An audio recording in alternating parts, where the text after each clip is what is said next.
नमस्कार मैत्रिणींनो, कशा आहात? मस्त ना? मस्तच राहायला पाहिजे बघा. आज एक छानपैकी नवीन रेसिपी घेऊन आलेली आहे तुमच्यासाठी. सोयाबीन वड्याची सुक्की भाजी. तर खूपच बनवायला सोपी आहे. चला तर वेळ न घालवता पटकन रेसिपीला सुरुवात करूया. हे बघा, इथं एका भांड्यामध्ये मी पाणी गरम करून घेतलेलं आहे. पाणी गरम झालं का आपल्याला सोयाबीन वडे टाकून 10 ते 15 मिनिटासाठी भिजत ठेवायचे आहे. त्यानंतर इथं मी कांदे घेतलेले आहे. पुढची तयारी करून घेऊ. तर 5-6 कांदे मी छोटे छोटे घेतलेले आहे आणि ते चॉपरमध्ये टाकून बारीक करून घेणार आहे.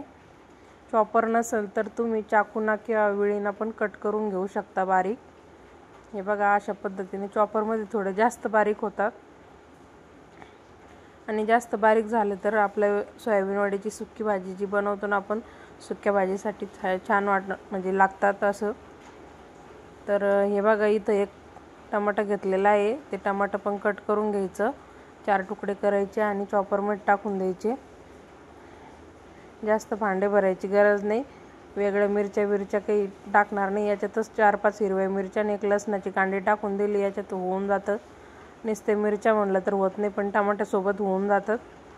तर बारीक चॉप करून झालेले आहे आपले टमाटे, मिरच्या, लसूण सगळं. बघा, एकदम परफेक्ट. आणि आपले सोयाबीन वडे पण इथं 15 मिनिटासाठी चांगले भिजलेले आहे. आपण पाणी कोमट करून घेतलं होतं आणि मीठ टाकलं होतं त्याच्यात थोडंसं, त्यामुळे एकदम छानपैकी भिजून जाते. आणि असं पिळून काढायचे. हे बघा किती घाण पाणी निघतं. असे चांगले पिळून घ्यायचे. आता आपण फोडणी करून घेऊ. 2 चमचे इथं तेल टाकून घेतले. जिरे मोहरी चांगले तडतडून द्यायचे आणि त्यानंतर कांदा टाकून कांदा 1-2 मिनटं परतून द्यायचा. त्यानंतर आपल्याला कढीपत्त्याचे थोडेसे पानं असेल तर टाका, नसेल तर काही हरकत नाही.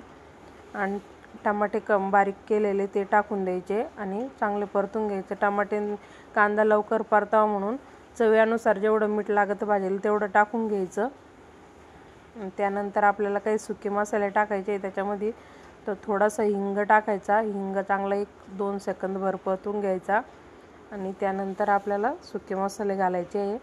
1 टीस्पून इथं लाल मिरची पावडर घातलेला आहे आणि 1 टीस्पूनच इथं किचन किंग मसाला आणि 1 टीस्पून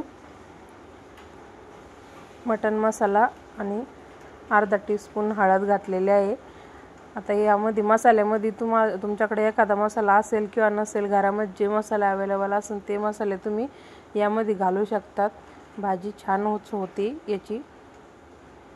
आता मसाले परतण्यासाठी ना आपल्याला थोडंसं ते पाणी घालून घ्यायचं याच्यामध्ये आणि गॅस कमी करून 5 ते 6 मिनटं मसाले चांगले परतून घ्यायचे. म्हणजे तेल सोडते, मसाले व्यवस्थित परतले जातात आणि आपले जे आपण जे सोयाबीन वडे त्याच्यात घालतो ना, तर ते सगळे व्यवस्थित लागले जातात. त्यामुळं 5-6 मिनटं चांगलं होऊ द्यायचं. गॅस कमीच राहून द्यायचा. हे बघा, मस्त मसाल्यानं तेल सोडलेलं आहे छानपैकी. तर आपल्याला आता ह्याच्यामध्ये सोयाबीन वडे टाकून घ्यायचे.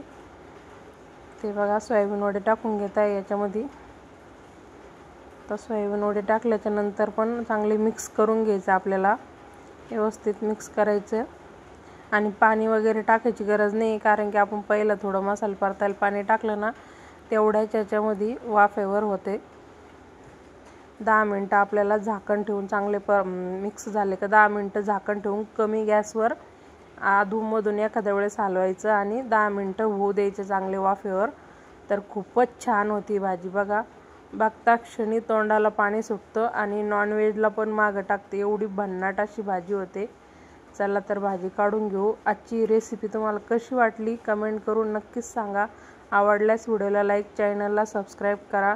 भेटूया नवीन रेसिपीसोबत पुढच्या व्हिडिओमध्ये.